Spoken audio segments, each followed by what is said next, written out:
메이드 인 USA가 찍혀서 나오는 비트코인, 이렇게 생각해 보세요. 만약에 금괴가 있어요. 미국 연준의 도장이 찍혀 있는 금괴가 있고 러시아 도장이 찍혀 있는 금괴가 있습니다. 차이가 있나요?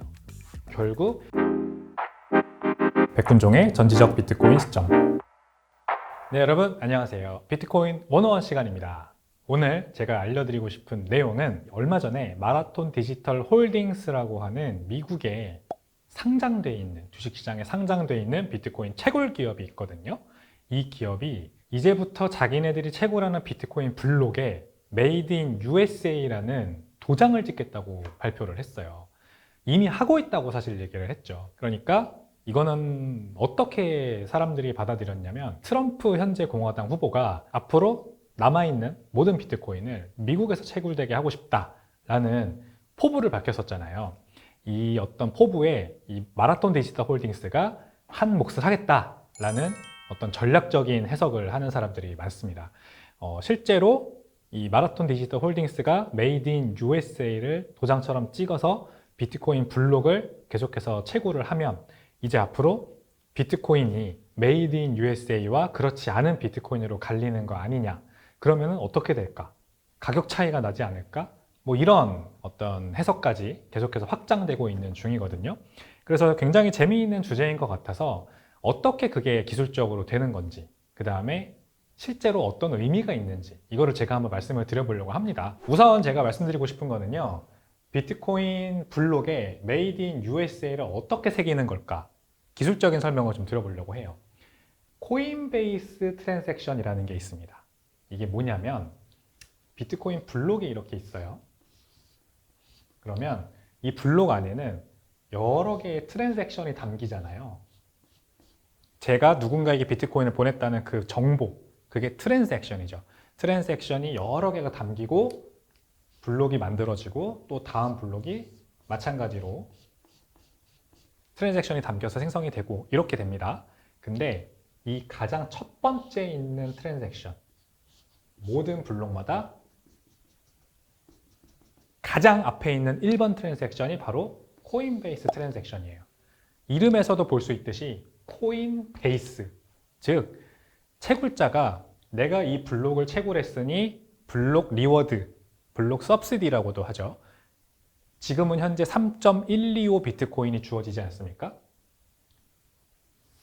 서브시디 3.125 BTC이지 않습니까? 이거를 나에게 주시오 하는 요청이 들어가 있는 트랜잭션이라고 보시면 됩니다. 그러니까 모든 블록에는 1번 트랜잭션이 바로 이 코인베이스 트랜잭션이 들어가요. 마이너가, 채굴자가 그렇게 넣는 겁니다.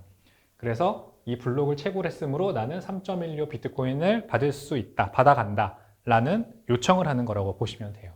나머지 트랜잭션에서 발생하는 게 그래서 트랜잭션 수수료겠죠.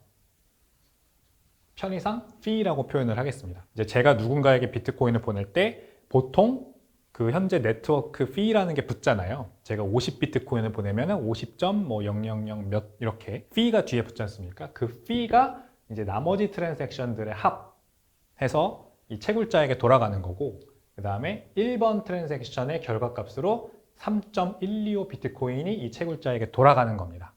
그렇게 보시면 됩니다. 근데 이 코인베이스 트랜잭션, 요 1번 트랜잭션, 요것만 똑 떼가지고 보면은 이 안에는 어떤 정보들이 담기냐면요. 일단 이 블록 하이트라고 하죠. 이게 몇 번째 블록인지 그거를 내용을 넣어야 됩니다. 그러니까 예를 들어서 이게 지금 80만 번째 블록이라고 할게요. 그럼 이게 이 다음 블록은 80만 1번이겠죠? 80만 번째, 80만 1번째, 이렇게 80만 2번째 이렇게 계속해서 되지 않습니까? 그러니까 이 블록을 채굴한 채굴자는 이 코인베이스 트랜잭션의 맨 앞단에 이 블록 하이트 80만 번이라는 블록 넘버를 적어야 됩니다. 그 다음에 이제 인풋과 아웃풋이 있는데 그렇게 중요한 내용이 아니므로 생략을 하도록 할게요. 인풋과 아웃풋을 적어야 됩니다. 인풋과 아웃풋은 그냥 간단해요. 인풋은 0000이 들어가고요.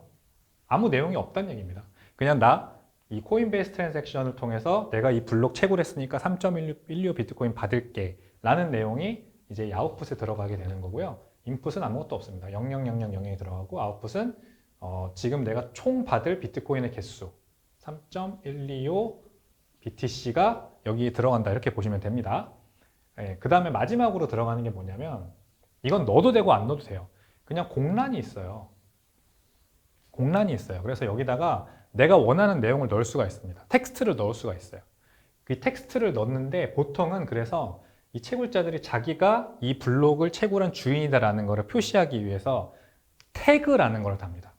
예를 들어 이걸 채굴한 채굴자가 비트메인이다. 그러면은 여기다 이렇게 자기네 채굴장 이름을 넣어요. 그러고 코인베이스 트랜잭션에 이렇게 올리는 겁니다. 그러면 이 채굴은, 이 블록은 태그가 달리는 거죠. 뭐 지금 이거는 비트메인이 채굴한 거니까 비트메인 이렇게 태그가 달려 있어요. 그리고 이 다음 블록은 예를 들어서 마라톤이 채굴했다 해볼게요. 그러면 마라톤 이렇게 태그가 달리게 됩니다. 그러니까 여기에다가 이거를 적고 안 적고는 채굴자 마음이라서 그냥 비어 있을 때도 있어요. 어떤 블록은 코인베이스 트랜잭션이 있고 트랜잭션들이 이렇게 있는데 아무 태그가 안 달려 있는 것도 있습니다. 누가 채굴하는지 몰라. 이렇게 원래부터 비트코인에는 이 채굴자들이 각 블록을 채굴하는 채굴자들이 자기네가 내가 이 블록을 채굴했어 하는 느낌으로 태그를 달고 있다. 그게 코인베이스 트랜잭션이라는 이 블록 서브시디를 청구하기 위한 어떤 비어있는 트랜잭션이라고 해야 될까요? 인풋이 0이니까 그 트랜잭션 안에 태그를 남기는 방식으로 계속해서 넣고 있었다. 그래서 마라톤 디지털 홀딩스가 메이드 인 USA를 도장을 찍겠다라고 하는 말은 뭐냐면 여기에다가 이제 메이드 인 USA를 적겠다는 얘기입니다. 뭐 예를 들어서 이걸 마라톤 디지털 홀딩스가 채굴한 거예요. 그러면은 마라톤 메이드 인 USA 이렇게 적겠죠. 그러면은 이 블록은 여기서 나온 비트코인이 있을 거 아니에요. 여기서 3.16 비트코인 나오고 요거는 이제 트랜잭션 피니까 이거는 원래 있었던 비트코인이겠죠. 요 코인베이스 트랜잭션을 통해서 새로 채굴되어 나온 3.16 비트코인은 메이드 인 USA구나 라는 걸 알 수가 있다는 겁니다. 그리고 여기서부터 이제 그러면 트랜잭션이 막 이동을 할 거 아니에요. 여기서 3.16 비트코인이 나왔어. 그러면 이게 어떤 지갑으로 가겠죠? 그럼 그게 또 다른 지갑으로 가고 그게 또 다른 지갑으로 가고 이렇게 이동을 할 거 아닙니까? 계속 추적이 됩니다. 그러니까 요 트랜잭션을 통해서 나온 비트코인은, 세상에 나온 비트코인은 계속해서 이 메이드 인 USA가 꼬리표처럼 따라가게 된다. 그러므로 메이드 인 USA 비트코인이 더 귀중해질 거다. 예를 들어 비트메인 같은 경우에는 중국 회사거든요. 중국 채굴자. 중국이 채굴한 비트코인은 조금 이 마라톤이 이 메이드 인 USA 찍어서 채굴한 것보다는 언더퍼폼, 뭐라고 해야 될까요? 좀 가치가 낮게 형성되지 않을까? 그런 우려 섞인 시선이 있는 것도 사실입니다. 이거를 뭐 우려라고 봐야 될지 아니면은 뭐 더 좋은 거라고 해야 될지는 잘 모르겠습니다만 아무튼 그런 이제 해석이 있는 것도 사실입니다. 근데 여기에서 이제 펀팩트로 하나 알려드리고 싶은 게 있어요. 두 번째 포인트인데 채굴자 수익은 100블록마다 나옵니다. 이거를 이제 요거 설명드릴 때 이제 이어서 설명을 드리고 싶은 내용인데요. 자, 코인베이스 트랜잭션을 통해서 마라톤이 내가 이거 채굴했어요 하고 3.16 비트코인을 받았어요. 그쵸? 트랜잭션 피는 제외하고 블록 서브시디로 3.16 비트코인을 받았어요. 그러면은 이 3.16 비트코인을 마라톤 디지털 홀딩스가 바로 가져가면 어떻게 될까요? 만약에 이 블록이 무슨 일이 생겨가지고 이걸 블록 리오그나이제이션이라고 하는데 이 블록이 없어져 버렸어요. 이거 잘못된 거야 하면서 블록체인에서 지워지는 경우가 있어요. 혹시라도 있을 수 있습니다. 이거는. 그런 경우에는 여기에서 채굴된 3.125 비트코인이 어떻게 돼요? 이미 여기로 옮겨졌고 여기로 옮겨졌고 여기로 옮겨졌고 누구의 손을 거쳐 누구의 손을 거쳐 다 갔는데 이 트랜잭션이 사라져 버리면 그러면은 여기 옮겨진 모든 기록들이 다 사라지는 거나 마찬가지겠죠. 그러니까 이 블록이 채굴됐잖아요. 이게 쭉 지나가서 100개가 지나갈 때까지 채굴자들은 3.16 비트코인을 가져가지 못해요. 그렇게 비트코인이 시스템이 되어 있습니다. 그렇지 않으면은 100블록 뎁스라고 하죠. 100블록이 지나가고 나서 채굴자가 비트코인을 가져갈 수밖에 없게 만들어 놓지 않으면 그 전에 무슨 일이 생겨서 블록 리오거나이제이션이라는 게 생겨서 이 블록은 잘못됐어. 그러니까 이거는 없던 게 됐어요. 그러면은 여기에서 채굴된 비트코인들과 그 비트코인이 옮겨진 트랜잭션 내역들이 다 다시 없어져 버리는 거기 때문에 굉장히 혼선이 가중될 거예요. 그래서 100블록이라는 이제 그 텀을 둔 겁니다. 그래도 블록이 한번 채굴되고 나서 한 100개가 지나가고 나서 100개의 블록이 더 쌓이고 나서는 이 블록이 이제 리올그 될 가능성은 거의 없거든요. 아예 없다고 보시면 됩니다. 그러니까 채굴자들도 100개의 블록이 쌓인 이후에 그때서야 비로소 채굴한 비트코인을 가져갈 수 있는 그런 지금 시스템이 만들어져 있는 상태다. 이렇게 보시면 되겠습니다. 이거는 펀팩트로서 하나 가져와 봤고요. 마지막으로 메이드 인 USA가 그래서 의미가 있을까 한번 얘기를 드려보겠습니다. 비트코인에다가 메이드 인 USA를 찍는다. 이렇게 생각해 보세요. 만약에 금괴가 있어요. 미국 연준에 도장이 찍혀 있는 금괴가 있고 러시아 도장이 찍혀 있는 금괴가 있습니다. 차이가 있나요?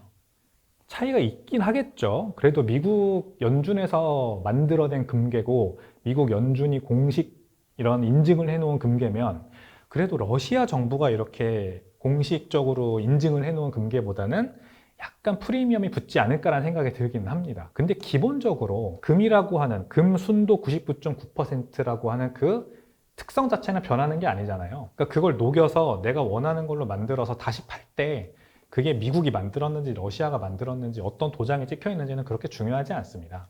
비트코인도 마찬가지예요. 저는 결국 그래서 마라톤 디지털 홀딩스가 메이드 인 USA를 블록에다가 각인하겠다라고 하는 거는 일종의 마케팅 행위 정도라고만 해석하는 게 맞다고 봅니다. 모든 걸로 다 확산될 수 있어요. 메이드 인 USA를 뛰어넘어서 뭐 친환경 비트코인이냐 아니냐, 비트코인 채굴에 되게 여러 가지 우려 섞인 시선이 많잖아요. 이 전기를 비트코인 채굴할 때 쓴 전기를 친환경적으로 만들었느냐 아니면은 화석연료로 이용해서 만들었느냐.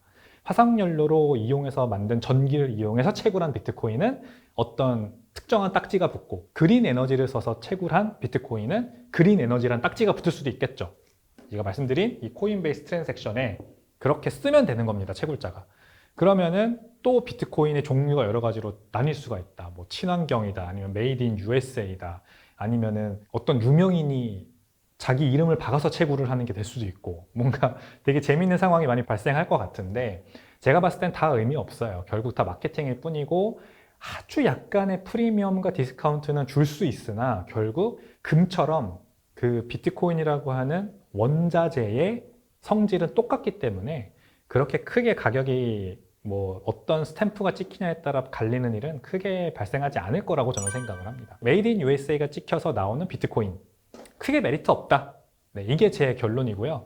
결국 비트코인은 금처럼 똑같은 그 블록마다 똑같은 성질을 가지고 있는 원자재이냐 아니냐가 중요한 거지 결국 무슨 스탬프가 찍히냐는 크게 차이가 없다라는 말씀 드리겠습니다. 이미 스탬프가 찍혀 나오고 있고요. 마라톤, 비트메인, 뭐 다른 채굴자들이 자기가 직접 메모에 태그 넣어서 지금 블록을 이미 생성하고 있는 거고 여기에 무슨 단어가 들어가냐, 메이드 인 USA가 들어가냐 이런 거는 크게 관련이 없다라는 말씀 드리겠습니다. 그리고 상식으로 알고 계시면 좋은 거, 채굴자 수익은 100블록이 지나야 채굴자들이 블록 서브시디 3.16 비트코인을 가져갈 수 있다는 점. 그렇지 않으면은 블록이 한번 리오그가 만약에 되면은 이 블로그에서 생성된 비트코인이 전송되고 다 했을 텐데 그 기록 자체가 다 사라져버리는 큰 사고가 발생할 수 있기 때문에 일부러 100블록이라는 어떤 텀을 둔다라는 점, 이것도 상식으로 알고 계시면 좋을 것 같습니다. 네, 오늘 비트코인 101 시간은 좀 재미있는 얘기 가져와서 말씀드려 봤습니다. 내용이 재밌으셨다면 구독과 좋아요, 알림 설정 부탁드리겠습니다. 감사합니다.